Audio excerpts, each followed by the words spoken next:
नमस्कार दर्शक बंधु जय जगन्नाथ। आज ए राशिफल वीडियो को आपको स्वागत। दर्शक बंधु पवित्र श्रीकृष्ण जन्माष्टमी रे आपण मानकु अनेक अनेक शुभेच्छा सहित अभिनंदन। पवित्र ए जन्माष्टमी जहाँकि चलित वर्ष अगस्ट मास 15 तारिख शुक्रवार पड़ाकू जाऊँगी। एही पवित्र जन्माष्टमी भाद्रव मास कृष्ण पक्ष अष्टमी तिथि रे पड़ी थाए। एही दिन की स्वयं प्रभु श्रीकृष्ण का जन्म होइतिला, जहाँकि आम हिंदू धर्म रे आमे एही पर्व को अति धूमधाम सहित पालन करिथाउ एवं एही पवित्र दिन रे आमे पूजा अर्चना स्वयं प्रभु श्रीकृष्ण देव को करिथाउ, जहाँकि पवित्र एही जन्माष्टमी बा श्रीकृष्ण को जन्म बोली आमे मानि थाउ। ता सहित दर्शक बंधु धार्मिक तिथि अनुजाई एही अष्टमी तिथि मध्य राति रे स्वयं प्रभु श्रीकृष्ण देव जन्म होइतिले। सेबेठारु एही दिन को जन्माष्टमी रूपे पालन करिथाउ। दर्शक बंधु ज्योतिष शास्त्र अनुजाई पवित्र एही जन्माष्टमी चलित वर्ष अत्यंत महादुर्लभ जोग सहित दुर्लभ राजयोग मध्य सृष्टि हेबाकू जाउअछि। ଏହି ଦିନ ଶନି ରାହୁ କେତୁ ଓଲଟା ଅବସ୍ଥାରେ ରହିବାକୁ ଯାଉଛନ୍ତି। ତା ସହିତ ବୁଧ ମଧ୍ୟ ସିଧା ଚଳନ କରିବାକୁ ଯାଉଛନ୍ତି। ଏହି ସମୟରେ ଦୀର୍ଘାୟୁ ରାଜଯୋଗ ସହିତ ଶନିଙ୍କର ଶାସକ ରାଜଯୋଗ ସୃଷ୍ଟି ହେବାକୁ ଯାଉଅଛି। ଗ୍ରହଙ୍କର ଶୁଭ ଚଳନ ହେତୁ ଏହି ଦିନ ଅମୃତ ସିଦ୍ଧି ଯୋଗ ମଧ୍ୟ ରହିଅଛି, ଯାହାର ପ୍ରଭାବ କି 12 ଗୋଟି ରାଶିଚକ୍ର ଉପରେ ପଡ଼ିବାକୁ ଯାଉଅଛି। ସେଥିମଧ୍ୟରୁ କିଛି ଗୋଟି ରାଶି ହେବାକୁ ଯାଉଛନ୍ତି ଅତ୍ୟନ୍ତ ଭାଗ୍ୟଶାଳୀ ସ୍ୱୟଂ ପ୍ରଭୁ ଶ୍ରୀକୃଷ୍ଣ ଦେବଙ୍କ ଶୁଭ କୃପା ଦୃଷ୍ଟିରୁ। ଏହି ଭାଗ୍ୟଶାଳୀ ରାଶିଚକ୍ରଙ୍କ କୁଣ୍ଡଳୀରେ ଶୁଭ ସ୍ଥିତି ସହିତ ଗ୍ରହରେ ମଧ୍ୟ ପରିବର୍ତ୍ତନ ଦେଖାଦେବ, ଯାହାଫଳରେ କି ଅତ୍ୟନ୍ତ ଶୁଭ ଯୋଗ ସୃଷ୍ଟି ହେବାକୁ ଯାଉଛି। ଏହି ଭାଗ୍ୟଶାଳୀ ରାଶିଚକ୍ରଙ୍କ ଜୀବନରେ ପ୍ରତିଟି କାର୍ଯ୍ୟରେ ସଫଳତା ପାଇବାକୁ ଯାଉଛନ୍ତି ଏହି ଭାଗ୍ୟଶାଳୀ ରାଶି ଏହି ପବିତ୍ର श्रीकृष्ण जन्माष्टमी परठारु। तो दर्शक बंधु हुए तो ये भाग्यशाली राशि चक्र भितर आपणक राशि थाईपे। आपण मैंने जदि आम चैनल को सब्सक्राइब करना तो निहाती आम चैनल को सब्सक्राइब कर दिंतु, जहाँफल कि आम प्रथम नोटिफिकेशन आपण पाखे जाई पहुँची पार एवं आपण जानीपारे आपणक राशिचक्र विषय। तो एबे आसतु जानिबा ଏହି ପବିତ୍ର ଶ୍ରୀକୃଷ୍ଣ ଜନ୍ମାଷ୍ଟମୀ ପରଠାରୁ ବଦଳିବାକୁ ଯାଉଥିବା ଭାଗ୍ୟଶାଳୀ ରାଶିଚକ୍ରଙ୍କର ଜୀବନ ସ୍ୱୟଂ ପ୍ରଭୁ ଜଗନ୍ନାଥଙ୍କ ଆଶୀର୍ବାଦ ସହିତ ସ୍ୱୟଂ ପ୍ରଭୁ ଶ୍ରୀକୃଷ୍ଣ ଦେବଙ୍କ ଶୁଭ ଆଶୀର୍ବାଦରୁ। ତ ଦର୍ଶକ ବନ୍ଧୁ ଗ୍ରହ ନକ୍ଷତ୍ର ମାନଙ୍କର ଚଳନ ଯେପରି ପରିବର୍ତ୍ତନ ହୋଇଥାଏ, ଠିକ୍ ଆମ ଜୀବନ ଶୈଳୀରେ ମଧ୍ୟ ପରିବର୍ତ୍ତନ ହୋଇଥାଏ। ଏହାର ପ୍ରଭାବ ଆମ ଜୀବନ ଉପରେ ପଡ଼ିଥାଏ, ଯାହାଫଳରେ କି ମନୁଷ୍ୟ ପ୍ରତି କାର୍ଯ୍ୟରେ ସଫଳ ହେବା ସହିତ ବିଫଳତା ମଧ୍ୟ ପାଇଥାଏ, ଧନୀ ହେବା ସହିତ ଗରିବ ମଧ୍ୟ ହୋଇଥାଏ, ସୁଖ ଶାନ୍ତି ସହିତ ଦୁଃଖ ମଧ୍ୟ ଯୋଡ଼ି ହୋଇଥାଏ। ତ ସେଥିପାଇଁ ଏହି ପବିତ୍ର ଜନ୍ମାଷ୍ଟମୀ ପରଠାରୁ ସ୍ୱୟଂ ପ୍ରଭୁ ଶ୍ରୀକୃଷ୍ଣ ଦେବଙ୍କ ଶୁଭ ଆଶୀର୍ବାଦରୁ ଅତ୍ୟନ୍ତ ଭାଗ୍ୟଶାଳୀ ହେବା ପାଇଁ ଯାଉଥିବା ଏହି ଭାଗ୍ୟଶାଳୀ ରାଶିଚକ୍ରଙ୍କ ବିଷୟରେ ଆସନ୍ତୁ ଜାଣିବା। ପ୍ରଥମ ଭାଗ୍ୟଶାଳୀ ରାଶି ହେଉଛନ୍ତି ବୃଷ ରାଶି। ବୃଷ ରାଶି ବ୍ୟକ୍ତିଙ୍କର ଅତ୍ୟନ୍ତ ଶୁଭ ସମୟ ଚାଲିବାକୁ ଯାଉଛି ଏହି ପବିତ୍ର ଜନ୍ମାଷ୍ଟମୀ ପରଠାରୁ ସ୍ୱୟଂ ପ୍ରଭୁ ଶ୍ରୀକୃଷ୍ଣଙ୍କ ଶୁଭ ଆଶୀର୍ବାଦରୁ, ଯାହାର ପ୍ରଭାବ କି ଆପଣଙ୍କ କୁଣ୍ଡଳୀରେ ପଡ଼ିବାକୁ ଯାଉଅଛି। ସେଥିପାଇଁ ଆପଣଙ୍କ ଜୀବନର ସମସ୍ତ ଦୁଃଖ କଷ୍ଟ ସମସ୍ୟା ଅନ୍ତ ଘଟିବା ପାଇଁ ଯାଉଅଛି। ଭାଗ୍ୟ ଆପଣଙ୍କୁ ପୁନଃସା ଦେବ। ଆଶାଠାରୁ ଅଧିକ ଆଶାଜନକ ଫଳ ମଧ୍ୟ ଆପଣ ପାଇପାରନ୍ତି। ଆପଣ ଯେକୌଣସି କାର୍ଯ୍ୟ କରନ୍ତୁ ନା କାହିଁକି ନିଶ୍ଚୟ ସଫଳତା ପ୍ରାପ୍ତି ହେବେ।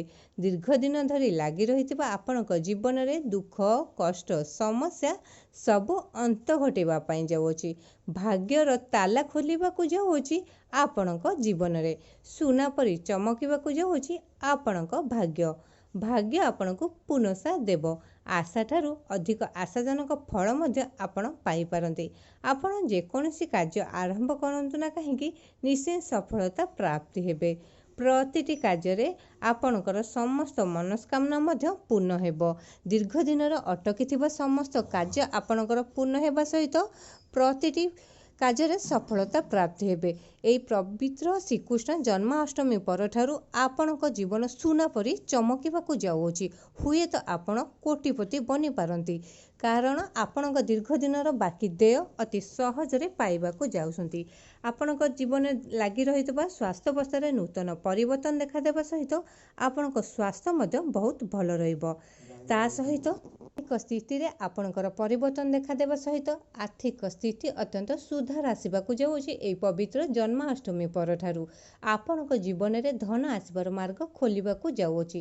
ପ୍ରତିଟି କାର୍ଯ୍ୟ ଆପଣଙ୍କର ଶୁଭ ଏବଂ ମଙ୍ଗଳମୟ ହେବା ପାଇଁ ଯାଉଛି ସ୍ୱୟଂ ପ୍ରଭୁ ଶ୍ରୀକୃଷ୍ଣଙ୍କ ଶୁଭ ଆଶୀର୍ବାଦରୁ ଏହି ପବିତ୍ର ଜନ୍ମାଷ୍ଟମୀ ପରଠାରୁ। ଏବେ ଆସନ୍ତୁ ଜାଣିବା ଦ୍ୱିତୀୟ ଭାଗ୍ୟଶାଳୀ ରାଶିଚକ୍ରଙ୍କ ବିଷୟରେ। ଦ୍ୱିତୀୟ ଭାଗ୍ୟଶାଳୀ ରାଶି ହେଉଛନ୍ତି ମିଥୁନ ରାଶି। ମିଥୁନ ରାଶି ବ୍ୟକ୍ତିଙ୍କର ଅତ୍ୟନ୍ତ ଶୁଭ ସମୟ ଚାଲିବାକୁ ଯାଉଅଛି ଏହି ପବିତ୍ର ଜନ୍ମାଷ୍ଟମୀ ପରଠାରୁ। ଆପଣଙ୍କ ଜୀବନରେ ଦୀର୍ଘଦିନ ଧରି ଲାଗି ରହିଥିବା ଦୁଃଖ, କଷ୍ଟ, ସମସ୍ୟା ସବୁ ଅନ୍ତ ଘଟିବା ପାଇଁ ଯାଉଛି। ଭାଗ୍ୟ ଆପଣଙ୍କୁ ପୁନଃସାଥ ଦେବ। ଆଶାଠାରୁ ଅଧିକ ଆଶାଜନକ ଫଳ ମଧ୍ୟ ଆପଣ ପାଇପାରନ୍ତି। ଆପଣଙ୍କ ଜୀବନ ସୁନା ପରି ଚମକିବାକୁ ଯାଉଅଛି। ଶିକ୍ଷା କ୍ଷେତ୍ରରେ ଆପଣ ଯେକୌଣସି ଏକ୍ଜାମ୍ ବା ଇଣ୍ଟରଭ୍ୟୁ ଦିଅନ୍ତୁ, ନିଶ୍ଚୟ ସକ୍ସେସ୍ ପାଇବେ। ଚାକିରି କ୍ଷେତ୍ରରେ ଆପଣଙ୍କର ପ୍ରମୋସନ୍ ହୋଇପାରେ ଏବଂ ଦରମା ମଧ୍ୟ ବୃଦ୍ଧି ପାଇପାରେ। ଆପଣଙ୍କର ଅଟକିଥିବା ସମସ୍ତ କାର୍ଯ୍ୟ ପୂର୍ଣ୍ଣ ହେବା ପାଇଁ ଯାଉଛି। ପରିବାରରେ ଲାଗି ରହିଥିବା ଦୀର୍ଘ ଦିନର ତିକ୍ତତା ଏବେ ସରିବା ପାଇଁ ଯାଉଅଛି। ତା ସହିତ ଆପଣଙ୍କ ପରିବାରରେ ସୁଖ, ଶାନ୍ତି, ସମୃଦ୍ଧି ଫେରିଆସିବ। କୌଣସି ମାଙ୍ଗଳିକ କାର୍ଯ୍ୟ କରିବାର ଯୋଗ ମଧ୍ୟ ବନୁଅଛି। ତା ସହିତ ଆପଣଙ୍କର ପୈତୃକ ସମ୍ପତ୍ତିରୁ ଲାଭବାନ ହୋଇପାରନ୍ତି। ଆପଣଙ୍କ ଦୀର୍ଘ ଦିନ ଧରି ଲାଗି ରହିଥିବା ସ୍ୱାସ୍ଥ୍ୟାବସ୍ଥାରେ ପରିବର୍ତ୍ତନ ଘଟିବା ସହିତ ଆପଣଙ୍କ ସ୍ୱାସ୍ଥ୍ୟ ମଧ୍ୟ ଭଲ ରହିବ ଏବଂ ଆପଣଙ୍କ ଜୀବନରେ ଲାଗି ରହିଥିବା କୋର୍ଟ କଚେରୀ, ମାଲି ମକଦ୍ଦମା ସମସ୍ତ ରାୟ ଆପଣଙ୍କ ସପକ୍ଷରେ ଯିବ, ଯାହାଫଳରେ କି ଆପଣଙ୍କ ମନ ମଧ୍ୟ ଅତ୍ୟନ୍ତ ପ୍ରଫୁଲ୍ଲିତ ରହିବ। ଦୀର୍ଘ ଦିନର ସମସ୍ତ କାର୍ଯ୍ୟ ପୂର୍ଣ୍ଣ ହେବା ସହିତ ପ୍ରତିଟି ମନସ୍କାମନା ମଧ୍ୟ ଆପଣଙ୍କର ପୂର୍ଣ୍ଣ ହେବା ପାଇଁ ଯାଉଅଛି। ବାକି ଥିବା ଦେୟ ଅତି ସହଜରେ ମିଳିଯିବ। ଦୀର୍ଘ ଦିନ ଧରି ଲାଗି ରହିଥିବା ଦୁଃଖ, କଷ୍ଟ, ସମସ୍ୟା ସବୁ ଅନ୍ତ ଘଟିବାକୁ ଯାଉଛି ସ୍ୱୟଂ ପ୍ରଭୁ ଶ୍ରୀକୃଷ୍ଣଙ୍କ ଶୁଭ ଆଶୀର୍ବାଦରୁ ଏହି ପବିତ୍ର ଜନ୍ମାଷ୍ଟମୀ ପରଠାରୁ। ତ ଏବେ ଆସନ୍ତୁ ଜାଣିବା ତୃତୀୟ ଭାଗ୍ୟଶାଳୀ ରାଶିଚକ୍ରଙ୍କ ବିଷୟରେ। ତୃତୀୟ ଭାଗ୍ୟଶାଳୀ ରାଶି ହେଉଛନ୍ତି କର୍କଟ ରାଶି। କର୍କଟ ରାଶି ବ୍ୟକ୍ତିଙ୍କର ଅତ୍ୟନ୍ତ ଶୁଭ ସମୟ ଚାଲିବାକୁ ଯାଉଛି ସ୍ୱୟଂ ପ୍ରଭୁ ଶ୍ରୀକୃଷ୍ଣଙ୍କ ଶୁଭ ଆଶୀର୍ବାଦରୁ। ଏହି ପବିତ୍ର ଜନ୍ମାଷ୍ଟମୀ ପରଠାରୁ ଆପଣଙ୍କ ଭାଗ୍ୟ ଚମକିବାକୁ ଲାଗିବ। ଭାଗ୍ୟ ଆପଣଙ୍କୁ ପୁନଃସାଥ ଦେବ। ଆଶାଠାରୁ ଅଧିକ ଆଶାଜନକ ଫଳ ମଧ୍ୟ ଆପଣ ପାଇପାରନ୍ତି। ଆପଣଙ୍କ ଜୀବନରେ ଲାଗି ରହିଥିବା ଦୁଃଖ, କଷ୍ଟ, ସମସ୍ୟା ସବୁ ଅନ୍ତ ଘଟିବା ପାଇଁ ଯାଉଅଛି। ସୁନା ପରି ଚମକିବାକୁ ଲାଗିବ ଆପଣଙ୍କ ଜୀବନ। ପ୍ରତିଟି କ୍ଷେତ୍ରରେ ସଫଳତା ପ୍ରାପ୍ତି ହେବେ। ଚାକିରି କ୍ଷେତ୍ରରେ ଆପଣଙ୍କର ପ୍ରମୋସନ୍ ହେବା ସହିତ ଦରମା ମଧ୍ୟ ବୃଦ୍ଧି ପାଇପାରେ। ଶିକ୍ଷା କ୍ଷେତ୍ରରେ ଆପଣ ଯେକୌଣସି ଏକ୍ଜାମ୍ ବା ଇଣ୍ଟରଭ୍ୟୁ ଦିଅନ୍ତୁ, ନିଶ୍ଚୟ ସକ୍ସେସ୍ ପାଇବେ। ଯଦି ଆପଣ କମ୍ପିଟିଟିଭ୍ ଏକ୍ଜାମ୍ ଦେଇଛନ୍ତି, ନିଶ୍ଚୟ ଆପଣ କୃତକାର୍ଯ୍ୟ ଲାଭ କରିବେ। ଆପଣ ଯଦି ଅବିବାହିତ ଅଛନ୍ତି, ବିବାହ ଯୋଗ ଖୋଲିବା ସହିତ ବିବାହ ମଧ୍ୟ ହୋଇପାରେ। ତା ସହିତ ଆପଣଙ୍କ ପରିବାରରେ ସୁଖ, ଶାନ୍ତି, ସମୃଦ୍ଧି ଫେରିଆସିବ। ଆପଣଙ୍କ ଦାମ୍ପତ୍ୟ ଜୀବନ ସୁଖମୟ ହେବ। ଆପଣ ଯଦି ଆପଣଙ୍କ ସନ୍ତାନଙ୍କ ପାଇଁ ଚିନ୍ତାରେ ଥିଲେ, ସେସବୁ ଏବେ ଦୂରେଇ ଯାଇ ଅଚାନକ ସୁଖ ସମ୍ବାଦ ଆଣି ଦେଇପାରନ୍ତି ଆପଣଙ୍କ ସନ୍ତତି। ପ୍ରତିଟି କାର୍ଯ୍ୟରେ ସଫଳତା ପ୍ରାପ୍ତି ହେବେ। ବିଜନେସ୍ ବାଣିଜ୍ୟରେ ଆପଣ ପ୍ରଚୁରରୁ ପ୍ରଚୁର ଟଙ୍କା ଇନଭେଷ୍ଟ କରିବା ସହିତ ସମାଜରେ ଆପଣଙ୍କର ମାନ, ସମ୍ମାନ, ଯଶ ବୃଦ୍ଧି ପାଇବା ପାଇଁ ଯାଉଅଛି। ପ୍ରତିଟି କାର୍ଯ୍ୟ ଆପଣଙ୍କର ଶୁଭ ଏବଂ ମଙ୍ଗଳମୟ ହେବା ପାଇଁ ଯାଉଛି ସ୍ୱୟଂ ପ୍ରଭୁ ଶ୍ରୀକୃଷ୍ଣଙ୍କ ଶୁଭ ଆଶୀର୍ବାଦରୁ ଏହି ପବିତ୍ର ଜନ୍ମାଷ୍ଟମୀ ପରଠାରୁ। ଏବେ ଆସନ୍ତୁ ଜାଣିବା ଚତୁର୍ଥ ଭାଗ୍ୟଶାଳୀ ରାଶିଚକ୍ରଙ୍କ ବିଷୟରେ। ଚତୁର୍ଥ ଭାଗ୍ୟଶାଳୀ ରାଶି ହେଉଛନ୍ତି କନ୍ୟା ରାଶି। କନ୍ୟା ରାଶି ବ୍ୟକ୍ତିଙ୍କର ଅତ୍ୟନ୍ତ ଶୁଭ ସମୟ ଚାଲିବାକୁ ଯାଉଛି ଏହି ପବିତ୍ର ଶ୍ରୀକୃଷ୍ଣ ଜନ୍ମାଷ୍ଟମୀ ପରଠାରୁ, ଯାହାକି ଆପଣଙ୍କ ଜୀବନରେ ସ୍ୱୟଂ ପ୍ରଭୁ ଶ୍ରୀକୃଷ୍ଣଙ୍କର ଶୁଭ ଆଶୀର୍ବାଦ ପଡ଼ିବାକୁ ଯାଉଅଛି। ଆପଣଙ୍କ ଜୀବନରେ ଲାଗି ରହିଥିବା ଦୀର୍ଘ ଦିନର ସମସ୍ତ ଦୁଃଖ, କଷ୍ଟ, ସମସ୍ୟା ଅନ୍ତ ଘଟିବାକୁ ଯାଉଅଛି। ଭାଗ୍ୟ ଆପଣଙ୍କୁ ପୁନଃସାଥ ଦେବ। ସୁନା ପରି ଚମକିବାକୁ ଯାଉଛି ଆପଣଙ୍କ ଜୀବନ। ପ୍ରତିଟି କ୍ଷେତ୍ରରେ ଆପଣ ସଫଳତା ପ୍ରାପ୍ତି ହେବେ। ଦୀର୍ଘ ଦିନର ସମସ୍ତ କାର୍ଯ୍ୟ ଆପଣଙ୍କର ପୂର୍ଣ୍ଣ ହେବା ସହିତ ପ୍ରତିଟି ମନସ୍କାମନା ଆପଣଙ୍କର ପୂର୍ଣ୍ଣ ହେବା ପାଇଁ ଯାଉଅଛି।